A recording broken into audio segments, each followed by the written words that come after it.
राम राम सभी को। जय श्री श्याम। आज हम सुनते हैं जेठ के महीने में जल के महत्व की कहानी, यानी कि जलदान की कहानी। किसी नगर में एक धनवान सेठ रहता था। सेठ के यहाँ किसी भी चीज की कोई कमी नहीं थी। दोनों पति पत्नी बहुत खुश रहते थे, पर उनके यहाँ एक चीज की कमी थी।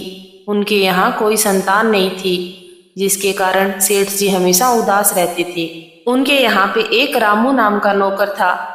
नौकर से सेठ जी की उदासी इस तरीके से देखी नहीं गई, तो उसने कहा, पास ही के गांव में एक महात्मा जी रहते हैं, मैं उन महात्मा जी को यहाँ ले आता हूँ और आप उनसे फिर पूछ लेना कि आपके यहाँ कोई संतान क्यों नहीं हो रही।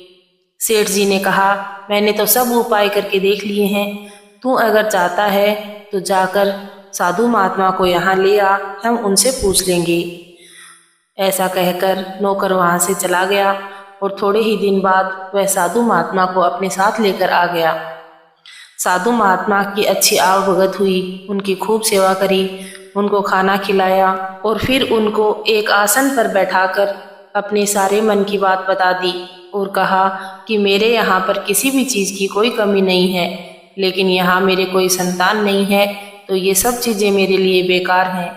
मैं अपनी सर्वस्व दान करने के लिए तैयार हूँ, अपनी सारी संपत्ति लुटाने के लिए तैयार हूँ, लेकिन मुझे एक संतान चाहिए। तब पंडित जी ने उनका भाग्य देखना शुरू किया और भाग्य देखने के बाद उन साधु महात्मा ने कहा कि बेटा, तुम्हारे भाग्य में कोई संतान है ही नहीं। ऐसा कहकर वो चुप हो गए और वो सेठ सेठानी दोनों रोने लगे। उन्होंने कहा, हे महात्मा, कुछ तो उपाय कीजिए, हमारे भाग्य में संतान क्यों नहीं है, देख कर बताइए कि मैंने ऐसा क्या अपराध किया है। तब साधु महात्मा ने कहा, मैंने तुम्हारा पूरा भविष्य और तुम्हारा पूरा वर्तमान, तुम्हारे पिछले जन्म को भी मैंने देख लिया है। तुमने इस जन्म में कोई अपराध नहीं किया है, लेकिन तुम्हारे पिछले जन्म के अपराध के कारण तुम्हारे इस जन्म में कोई संतान नहीं है। तुम पिछले जन्म में एक मंदिर के पुजारी थे। दिन रात तुम भगवान की पूजा किया करते थे, लेकिन तुम्हारे एक बेटिया रानी थी और तुम्हें बेटे की चाह थी। बेटे की चाहत में तुमने उस बेटे का बिल्कुल भी सम्मान नहीं किया, न उसको लाड़ प्यार किया।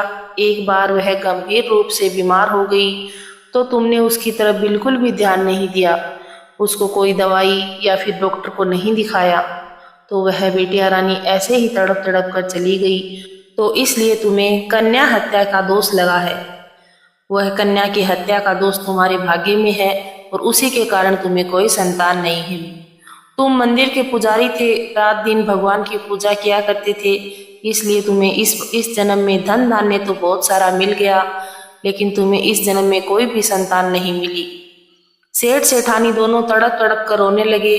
सेठानी ने कहा, कोई बात नहीं, हमारे भाग्य में संतान नहीं है, लेकिन उस कन्या हत्या के पाप का हमें छुटकारा चाहिए। कोई तो ऐसा होगा उपाय जो हम करें और उस कन्या की हत्या का जो भी दोष हमें लगा है वो हमारे सर से उतर जाए। तब उन महात्मा जी ने बताया कि अभी जेठ का महीना चल रहा है और जेठ के महीने में जल दान से बड़ा कोई दान नहीं है। तुम दोनों पति पत्नी सुबह उठकर गंगा के किनारे चले जाया करो। वहाँ गंगा में स्नान करके आने जाने वालों को वहाँ पे शुद्ध जल पिलाया करो। शुद्ध जल पीने वाले तुम्हें आशीर्वाद देंगे और उसी से तुम्हारे कन्या हत्या का जो दोष तुम्हारे मत्थे पर लगा है वो उतर जाएगा। दोनों पति पत्नी ने ऐसा ही किया। सेठ सेठानी दोनों सुबह जाकर गंगा जी के पास स्नान करते और फिर वहाँ से शुद्ध जल भरकर आने जाने वाले राहगीरों को पानी पिलाते। गर्मी के मौसम में चिड़ियाओं के लिए पानी रखते, जानवरों को पानी पिलाते, पशुओं को पानी पिलाते।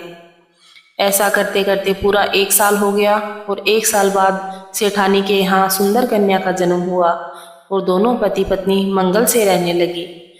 यही है जलदान का महत्व।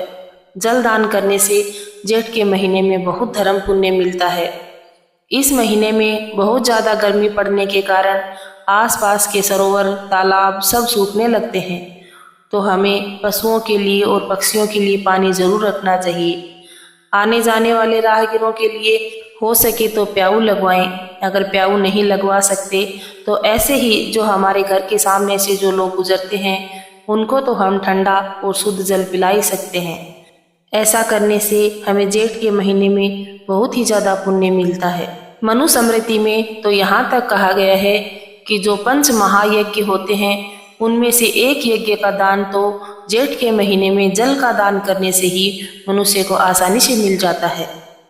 विष्णु पुराण में तो जल के दान को सबसे बड़ा दान बताया गया है। भीष्म पितामह ने भी जल के दान को महादान बताया है। वैसे तो हमें जल दान के लिए कोई तिथियां नहीं देखनी चाहिए, लेकिन एकादशी, अमावस्या, पूर्णिमा, बृहस्पतिवार, सोमवती अमावस्या, इन दिनों में अगर हम जल दान करें तो उसका विशेष महत्व रहता है। और अगर आज वाली ये वीडियो आपको थोड़ी सी भी पसंद आई है तो मैं ये नहीं कहूँगी कि इसको लाइक करें, शेयर करें। मैं इतना ही कहूँगी कि आप अपने घर की छत के ऊपर, बाहर मुंडेर के ऊपर या घर के आगे जहाँ भी आप रख सकें, चिड़ियों के लिए और पक्षियों के लिए पानी जरूर रख दीजिएगा। अगर इस वीडियो ने आपके ऊपर थोड़ा सा भी प्रभाव डाला है तो आप चिड़ियों के लिए पानी भर के जरूर रखिए। उसमें रोज सुबह साफ करके वापस दोबारा पानी भर दीजिए। ऐसी ही सुंदर और बढ़िया कहानियों के साथ मिलते हैं नेक्स्ट वीडियो में। तब तक के लिए सभी को राम राम, जय श्री राम।